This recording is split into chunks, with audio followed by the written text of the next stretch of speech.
श्री स्वामी समर्थ.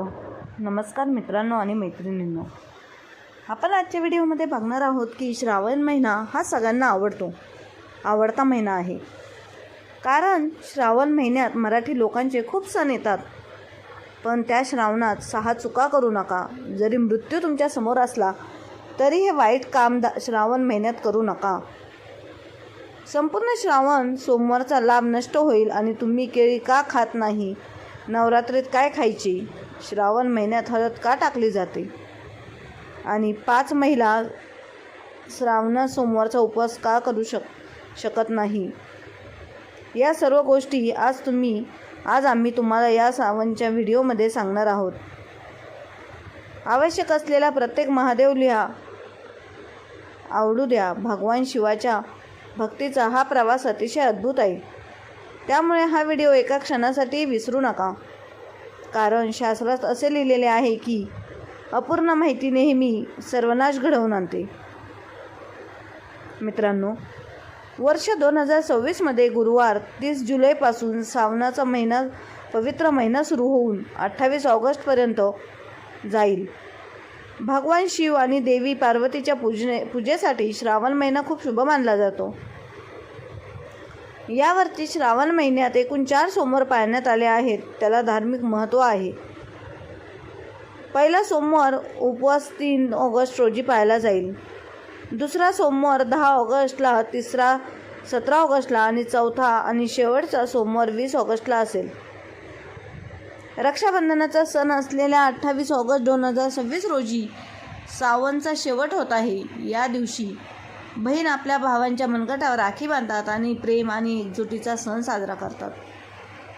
श्रावणचा पहिला दिवस भगवान श्री हरी विष्णूंची कृपा मिळवण्यासाठी 30 जुलै हा एक अतिशय दुर्मिळ आणि शुभ योगायोग देखील घेऊन येत आहे. हिंदू दिनदर्शिकेनुसार भगवान शिवाचे भक्त श्रावण महिन्यात उपवास करतात आणि भगवान शिवाची पूजा करतात. विवाहित स्त्रियांना अखंड भाग्याच्या नियमांचे पालन करण्यासाठी आणि मंगलगौरी व्रताच्या माध्यमातून पतीच्या प्रगतीच्या शुभेच्छा देण्यासाठी ही वेळ सर्वोत्तम मानली जाते.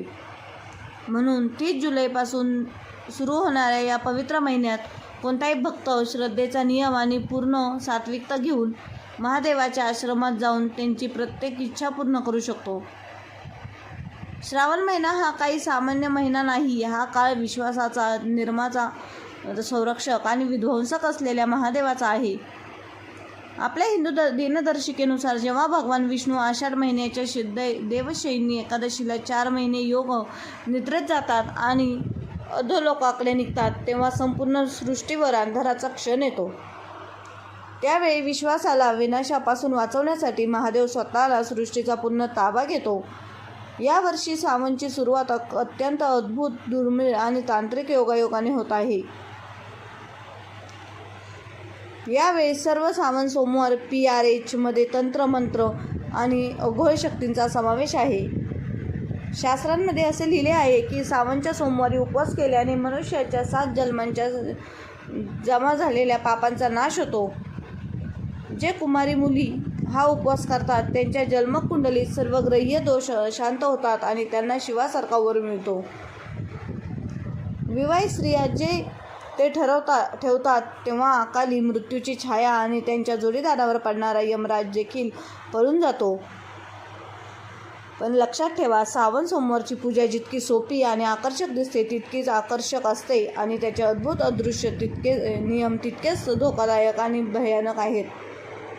जर एखाद्या व्यक्तीने केवळ समाज दाखवण्यासाठी किंवा अहंकाराने नियम न ओळखता हा उपवास केला तर त्याला सद्गुणांऐवजी महादेवाच्या 3ऱ्या डोळ्याच्या क्रोधाला सामोरे जावे लागू शकते.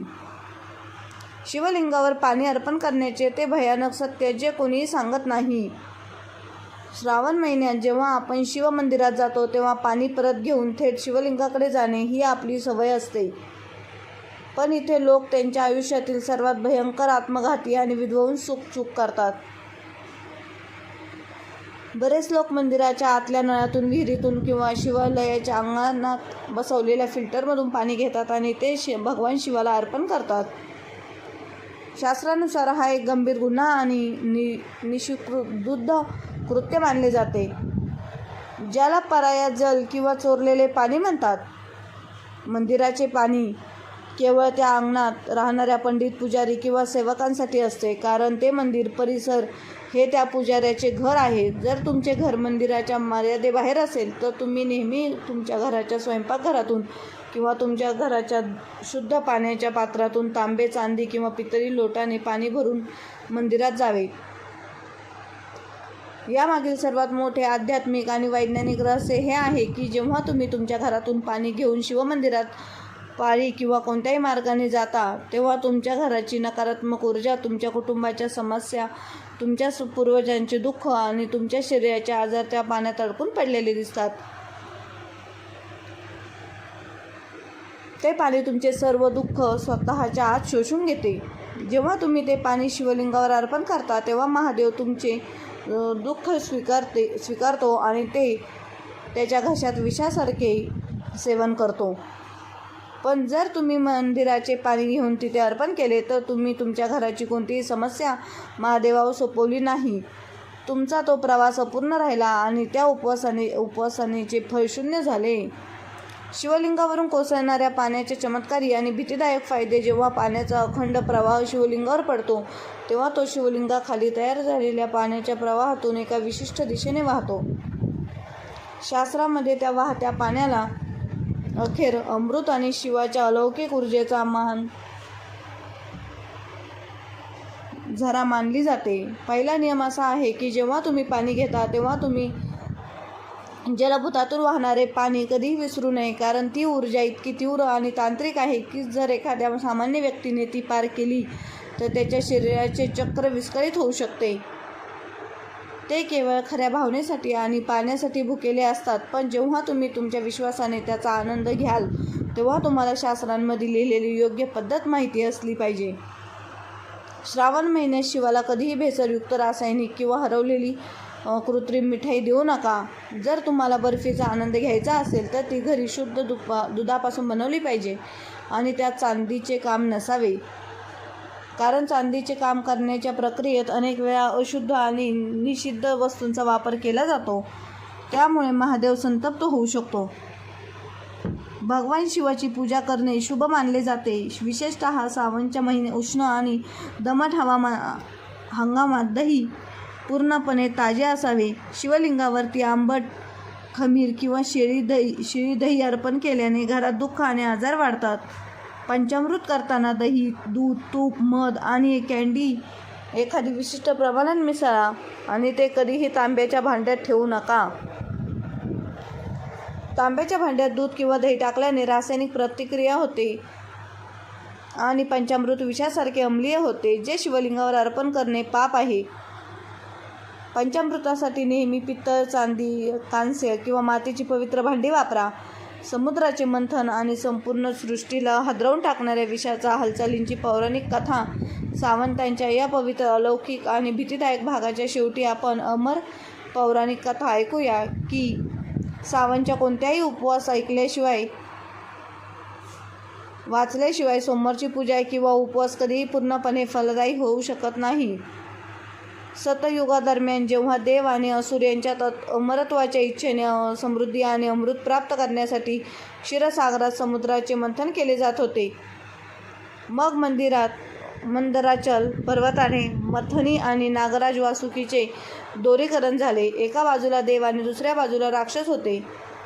मंथन करण्याच्या त्या वेगवान आणि भयंकर प्रतिक्रियेतून अचानक समुद्रातून आतून एक खोल, काळा, भयानक आणि अत्यंत विध्वंस धोर निघू लागला. ते सामान्य धोर नव्हता, हा प्रत्यक्षात हलखल नावाचा एक महावश होता.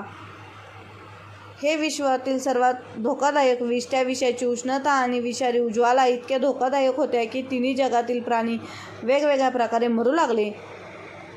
देवांचे मुकुट विदळायला लागले, वनस्पती कोरड्या पडू लागल्या आणि असुरांचा गुदमरू लागला आणि संपूर्ण सृष्टी आपत्तीच्या उंबरठ्यावर उभी राहिली. जेव्हा ब्रह्मा आणि विष्णू यांनाही बाहेर पडण्याचा कोणताही मार्ग उरला नव्हता, तेव्हा सर्व देवता आणि आशुमुनी ओरडून कैलास पर्वताच्या दिशेने धावले आणि महादेवाच्या चरणी पडले. या निश्चित आपत्तीपासून सृष्टीला वाचवण्यासाठी देवांचा देव महादेव याने त्या धोकादायक हलाकी विषाचा उकळता प्रवाह घेतला, आपल्या श्रद्धेने घेतला आणि तो प्यायला सुरुवात केली. पण ते विष इतके भयंकर होते की जर ते महादेवाच्या पोटात गेले तर त्याच्या पोटात असलेली संपूर्ण सृष्टी आणि प्राणी त्या क्षणी नष्ट होतील.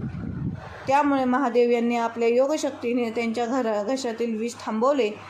त्या भयंकर दंशामुळे आणि विषाच्या तीव्र दाहामुळे महादेवांचा घसा पूर्णपणे निळा झाला आणि त्या क्षणापासून संपूर्ण विश्व त्याला अत्यंत आदराने आणि भीतीने नीलकंठ या नावाने हाक मारत होते.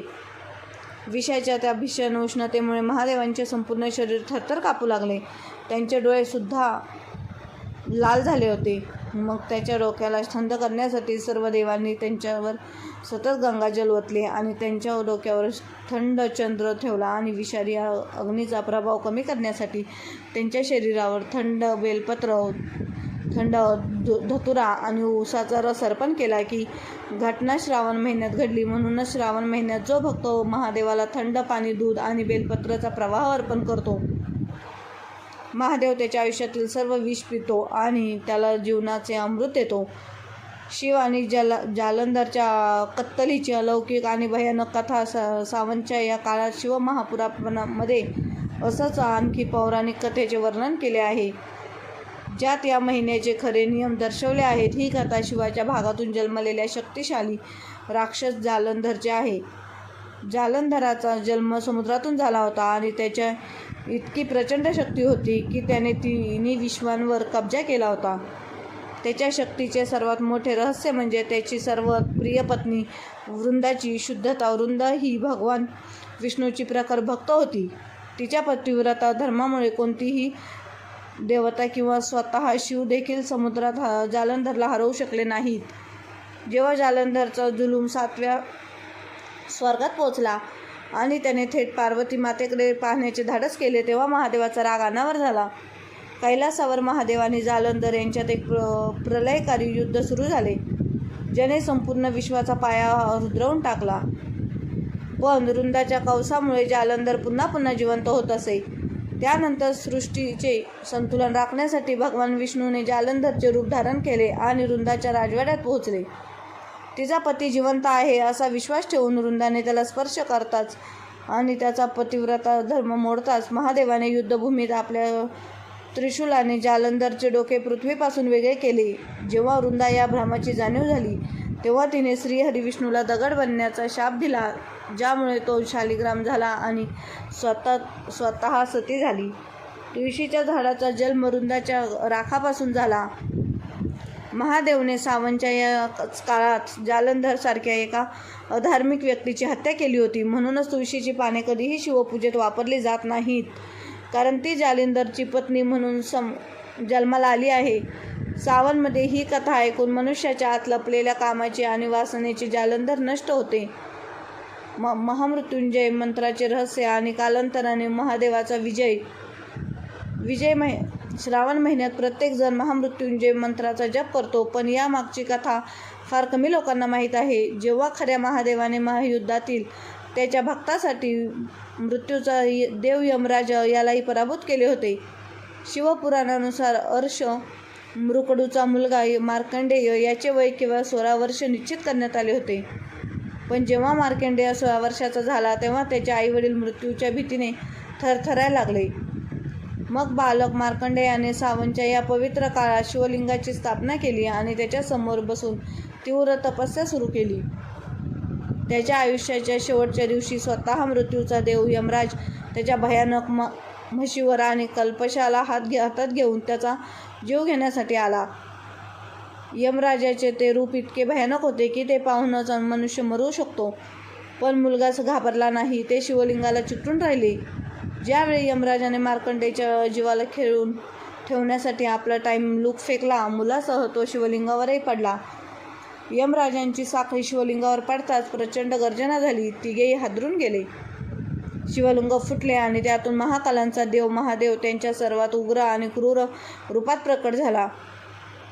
महादेवाचे ते रूप इतके शक्तिशाली होते की त्यांच्या तिसऱ्या डोळ्याच्या ज्वालनेनी विश्व जळू लागले. महादेव यांनी यमराजाला त्यांच्या त्रिशूळाने इशारा दिला आणि म्हणाला, माझ्या शरणगतीवर सापळा लावण्याचे धाडस तुम्ही कसे केले? शिवाच्या त्या प्रचंड रागासमोर यमराजाला गुडघे टेकावे लागले.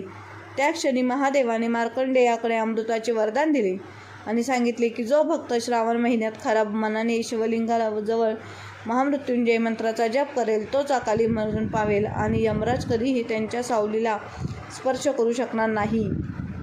हा काही सामान्य मंत्र नाही, हा वेळेच्या छातीवर शिवाचा तांडव आहे. जर मित्रांनो आजचा हा व्हिडिओ तुम्हाला कसा वाटला आम्हाला कमेंट करून नक्की सांगा आणि आपल्या मराठी चॅनलला लाईक, शेअर, सबस्क्राईब आणि हाईप करायला विसरू नका.